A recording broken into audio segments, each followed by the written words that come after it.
பாதாள உலகத்தையும் போதைப்பொருள் வர்த்தகத்தையும் இன்னும் 4-5 ஆண்டுகளில் நாட்டிலிருந்து முற்றாக துடைத்தறிய அரசாங்கம் திடசங்கற்பம் பூண்டிருப்பதாக போலீஸ் மா அதிபர் தெரிவித்திருக்கிறார். அதற்காக யுக்திய நடவடிக்கையின் 2ஆம் கட்டம் ஆரம்பிக்கப்பட்டிருப்பதாகவும் சொல்கிறார். முதலாம் கட்டத்தில் பல ஆயிரம் பேரை கைது செய்தும் இருக்கிறார்கள். இந்த நிலையில் பாதாள உலக தலைவர்களும் அவர்களின் சகாக்களும் தங்களின் கைக்கரியங்களை மிக கச்சிதமாகவே அரங்கேற்றி வருகின்றார்கள். அவ்வப்போது இடம்பெறும் துப்பாக்கிச் சூட்டு சம்பவங்களில் உயிரிழப்பவர்கள் யாராக இருப்பினும் இறந்தவரை அல்லது துப்பாக்கிச் சூட்டை நடத்தியவரை பாதாள குழுவுடன் தொடர்பு படுத்திவிடும் போக்கு அண்மை காலமாக அதிகரித்து வருகிறது. துப்பாக்கிச் சூட்டை நடத்துபவர்கள் பாதாள உலகத்தைச் சேர்ந்தவர்கள் மட்டுமே என்று குறிப்பிட்டாலும் அண்மையில் ஹொரணை பகுதியில் இடம்பெற்ற ஒரு துப்பாக்கிச் சூட்டு சம்பவத்தில் முன்னாள் படை வீரர் ஒருவர் சம்பந்தப்பட்டிருப்பது தெரிய வந்தது. அதுவும் விமானப்படையில் பணியாற்றியவர் என்பதும்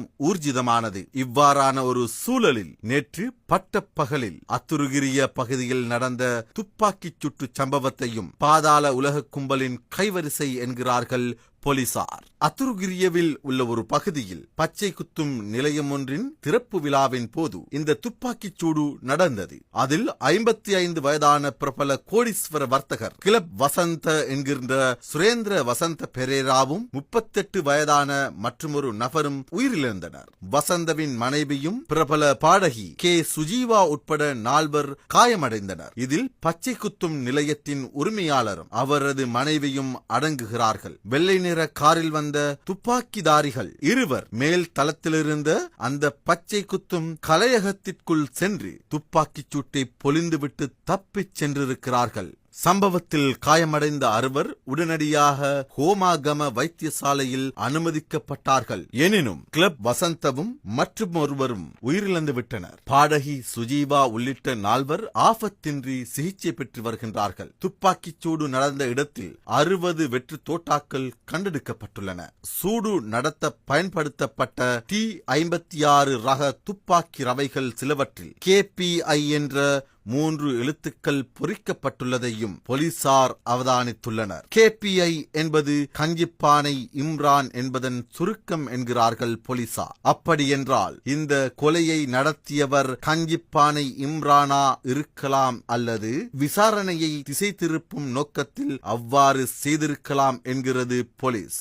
கொலையாளிகள் பயணித்ததாக நம்பப்படும் காரையும் வேன் ஒன்றையும் கைப்பற்றியிருப்பதாகவும் போலீசார் கூறுகிறார்கள். இந்த கொலை வெளிநாட்டிலிருந்து திட்டமிடப்பட்டிருக்கலாம் என்கிறார்கள் போலீசார். கிளப் வசந்தவின் நெருங்கிய நண்பரான மாக்கந்துரை மதுஸ் துபாயில் இருந்தவர். அவருடனான கொடுக்கல் வாங்கல் சிக்கலால் எழுந்த பிரச்சினைகளும் இருக்கின்றன.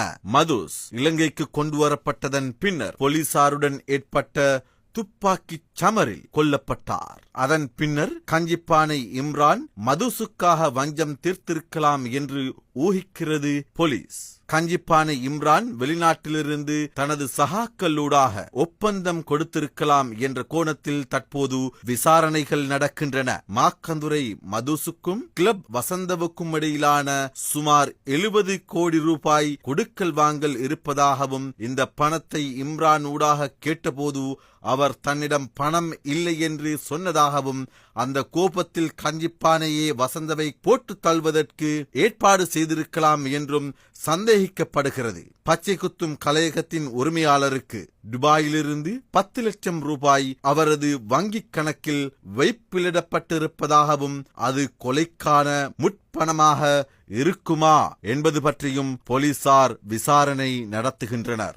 ஆனால் அந்த பணம் கலையகத்திற்கு தேவையான உபகரணங்களை பெற்றுக் கொள்வதற்காக தனது நண்பர்கள் அனுப்பிய பணம் என்கிறார் கலையக உரிமையாளர். இந்த கலையக திறப்பு விழாவில் கலந்து கொள்ள பாடகி சுஜீவா அவரது 2 மகள்களுடன் சென்றிருந்தார் என்பதும் தெரிய வருகிறது. இந்த துப்பாக்கிச் சூட்டு சம்பவம் செய்தியானதும் பல்வேறு விடயங்கள் வெளிச்சத்திற்கு வந்துள்ளன. இது வெறுமனே பாதாள உலக கும்பலுடன் மாத்திரம் பின்னப்பட்டு பார்க்கும் ஒரு சம்பவமாக நிச்சயம் கருத முடியாது. இலங்கையின் அரசியல் பொருளாதார சூழலில் எந்த ஒரு நகர்வையும் அரசியல் இல்லாமலோ அல்லது வன்முறை கும்பலின் பக்கபலம் இல்லாமலோ முன்னெடுக்க முடியுமா என்பது கேள்விக்குறியாகவே உள்ளது. அதனால் தான் சில அரசியல்வாதிகள் தாமாகவே தமக்கு பாதுகாப்பு அரணை அமைத்துக் கொள்கிறார்களோ தெரியவில்லை. சுரேந்திர வசந்த பெரேரா என்பவர் தனது 17வது வயதில் இரவு விடுதியில் பணியாற்றியவர். தனது 20வது வயதில் நுவரெலியா பகுதியில் முதலாவது தங்கு விடுதியை ஆரம்பித்திருக்கிறார். நட்சத்திர ஹோட்டல்களுக்கு வெளியே கிளப் பொழுதுபோக்கை மிக திறம்பட வளர்த்து வந்தவர். தற்போது அவருக்கு 19 கிளப் ஹோட்டல்கள் இருப்பதுடன் காணி விற்பனை உள்ளிட்ட மேலும் பல வர்த்தகத்திலும் ஈடுபட்டு வந்தவர். கடந்த 2017 தனது வர்த்தகத்திற்கு 25 ஆண்டுகள் நிறைவடைந்ததை பிரம்மாண்டமாக கொண்டாடியவர். தனது வர்த்தகத்தை வளர்ப்பதில் தமக்கு பாதுகாப்பு தேவைப்பட்டதால் பாதாள உலக கும்பலின் தொடர்பும் தேவைப்பட்டதாக 2 ஆண்டுகளுக்கு முன்னர் ஓர் ஊடகத்திற்கு வழங்கிய பேட்டியில் தெரிவித்திருக்கிறார். அது மாத்திரமல்லாமல் சுமார் 60% பாராளுமன்ற உறுப்பினர்களும் தனக்கு நண்பர்களாக உள்ளதாகவும் அவர் குறிப்பிட்டிருக்கிறார். தான் பலமுறை கொலை முயற்சியிலிருந்து தப்பியதாகவும் தனது உடலில் சுமார் 200 வெட்டுக்காயங்கள் இருப்பதாகவும் தனது நண்பர் ஒருவரிடம் வசந்த தெரிவித்திருக்கிறார். என்னதான் இருந்தாலும் தனது குடும்பத்தவர்களுக்கு தேவையான அனைத்தையும் செய்திருப்பதாகவும் பிள்ளைகள் வெவ்வேறு நாடுகளில் இருப்பதாகவும் குறிப்பிட்டிருக்கிறார். பிள்ளைகளின் திருமணத்திற்கு தங்கத்திலான பாதணியை அணிந்ததாக கூட தெரிவிக்கப்படுகிறது. இறுதியாக அவரை கொலை செய்வதற்கு தங்கத்திலான துப்பாக்கி ரவை பயன்படுத்தப்பட்டது என்றும் தெரிய வந்திருக்கிறது. இவ்வளவையும் பார்க்கும் போது இந்த கோடீஸ்வர வர்த்தகருக்கு பாதாள உலகத்தின் தொடர்புகள் ஓர் அவசியமான இடைஞ்சலாக இருந்திருக்க வேண்டும். மனித இனத்தின் வாழ்க்கையில் தங்கி வாழ்தல் தவிர்க்க முடியாதது என்பார்கள். அதுவும் இலங்கையில் மிக பெரிய வர்த்தகராக இருந்தாலும் அரசியல்வாதியாக இருந்தாலும் பரஸ்பரம் தங்கியிருக்க வேண்டிய சூழலே நிலவுகிறது. எது எவ்வாறாயினும் சுரேந்திர வசந்த பெரேரா தமது நிறுவனத்தின் ஊழியர்களுக்கும் ஏழை எளிய மக்களுக்கும் உதவிகளை புரிந்து வந்தவர் என்றும் சொல்லப்படுகிறது. கடந்த கொரோனா காலத்திலும் அவர் பல்வேறு உதவிகளை செய்திருப்பதாகவும் சொல்கிறார்கள்.